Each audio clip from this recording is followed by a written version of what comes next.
आपल्याला कट कारस्थान करून कर्जत जामखेडमध्ये पाडलं असा गंभीर आरोप भाजपच्या राम शिंदे यांनी केलाय। अजित पवारांच्या सभा मागितल्या तरी सभा दिल्या नाहीत, त्यांनी या संदर्भात मेसेजही केला होता असं राम शिंदे म्हणाले। राम शिंदे यांनी या संदर्भातला मेसेजही एबीपी माझाशी बोलताना दाखवला। पैशांचा वारेमाप वापर झाला, कट रचून पराभव करणं दुःखदायक आहे असं राम शिंदे यांनी म्हटलंय। कराड इथे प्रीती संगमावर अजित पवार रोहित पवार भेटीत अजितदादांनी केलेल्या वक्तव्यानंतर राम शिंदे यांनी हा आरोप केला।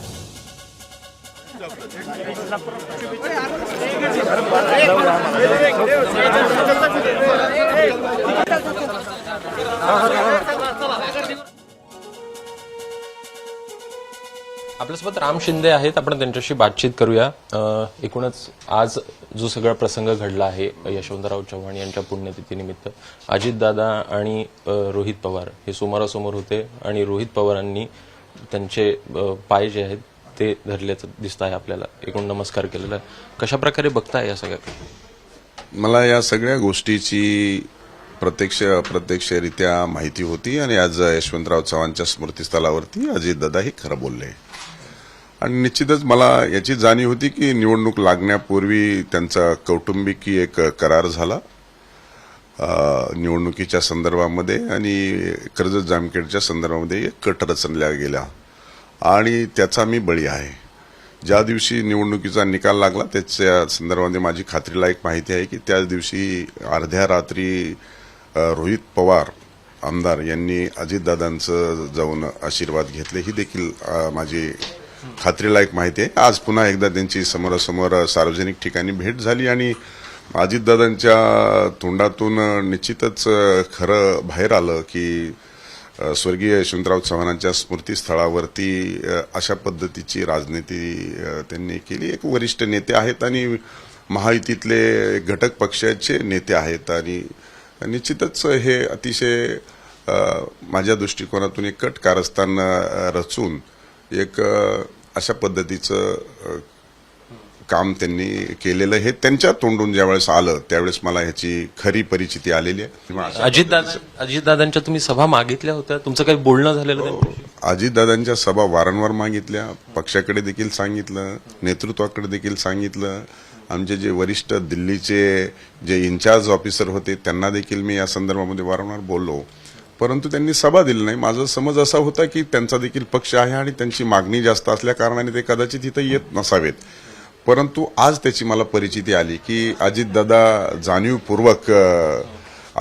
जाणीवपूर्वक आले नाही असं त्यांच्याच तोंडून ज्यावेळेस ऐकलं मी त्यावेळेस मला त्याची खरी हे झालेली आहे, माहिती पोहोचली। अजितदादांचा हा मेसेज देखील मी आदरणीय दादा नमस्कार, 227 कर्जत जामखेड जिल्हा अहिल्यानगर मतदार संघ निवडणुकीसाठी आपली प्रचार सभा तारीख मिळावी ही विनंती, आमदार राम शिंदे, अशा पद्धतीचा मी मेसेज 7 ऑक्टोबरला त्यांना दिलेला आहे। म्हणजे 5 ऑक्टोबरला फॉर्म माघारी घेतला आणि 7 तारखेला मी ही त्यांची सभा मागितली आहे आणि मग अशा पद्धतीने त्यांनी स्वतः कबुली दिली आहे। हे अतिशय गैर आहे, ह्या महायुतीचा धर्म त्यांनी पाळला नाही, याच्यावरून हे सिद्ध होतं। रोहित पवार देखील आरोप करतायत की माझ्या मतदारसंघामध्ये देवेंद्र फडणवीसांनी पैसे वाटलेत, कुठे 30 कोटी रुपये वाटलेत, अशा प्रकारचा आरोप रोहित पवार करतायत। माझ्या समोर रोहित पवारांनी पैसे वाटलेल्या FIR कॉपीज आहेत, त्यांनी असं दाखवा काही चित्र, लक्षात आलं का? हे जे आहे अशा पद्धतीनं FIRच्या कॉपीज आहेत, त्यांनी प्रचंड पैशाचा वारेमाप त्याच्यामध्ये उपयोग केला आणि देवेंद्रजी फडणवीस तर माझ्या मतदारसंघात प्रचाराला देखील आले नाही, त्यांना मोठा महाराष्ट्र होता आणि त्यामुळे असं फक्त मीडियाचं लक्ष केंद्रित करण्यासाठी रोहित पवार बोलतायत। त्यामुळं FIRच्या कॉपीज मी घेऊन आलोय। माझ्या विरोधात 2 बीडवरून आणलेले 2 राम शिंदे देखील उभा केले, अनेक सगळ्या खेळ्या खेळल्या। भावनिक एकदम कुठंतरी हे होत आहे तुम्हाला? प्रश्न असा आहे की ज्यांच्याकडून अपेक्षा करायच्या त्यांनी जर अशा पद्धतीनं केलं असेल तर हे गैर आहे। पुढं काय आता जे होईल ते होईल, पक्षाचा निष्ठावंत कडवा कार्यकर्ता लढत राहायचं। तुमच्या डोळ्यात पण पाणी दिसतंय? नाही, डोळ्यात पाणी याचा प्रश्न असा आहे की निवडणुकीत पराजय झाल्याच्या नंतर मी स्वतःच्या घरी गेलो नाही, कार्यकर्त्याकडे गेलो नाही, मी थेट नगरला गेलो आणि निश्चित स्वरूपामध्ये अनेक कार्यकर्ते रडत होते, अनेक कार्यकर्ते जीव देण्याची भाषा करत होते, त्याच्यामुळे मी मतदारसंघात गेलो नाही.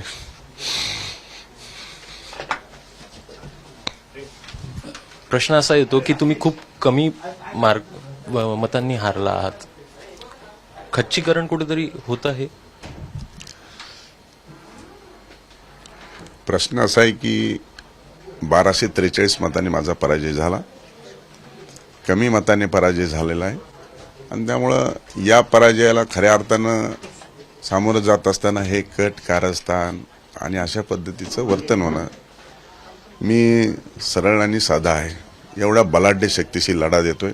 माझा जन्म झाला नव्हता त्यावेळेस शरद पवार साहेब हे या राज्याचे आमदार होते, 4 वेळा मुख्यमंत्री राहिले, देशाचे कृषी मंत्री, देशाचे संरक्षण मंत्री राहिले, देशाचे विरोधी पक्षनेते राहिले.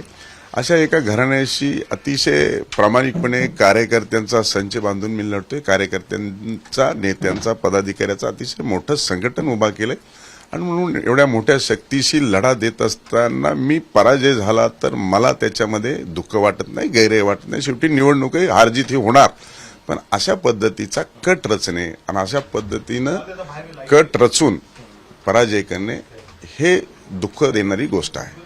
तर एकूणच राजकारणात कोणी संपत नसतं असं नेहमी बोललं जातं आणि एकूणच त्यांच्याकडनं देखील एकूण आपल्या भावना ज्या आहेत त्या व्यक्त केल्या जातात. कॅमेरामॅन मनोज जयस्वालसह अभिषेक ठाळ, एबीपी माझा, मुंबई. एबीपी माझा, उघडा डोळे बघा नीट.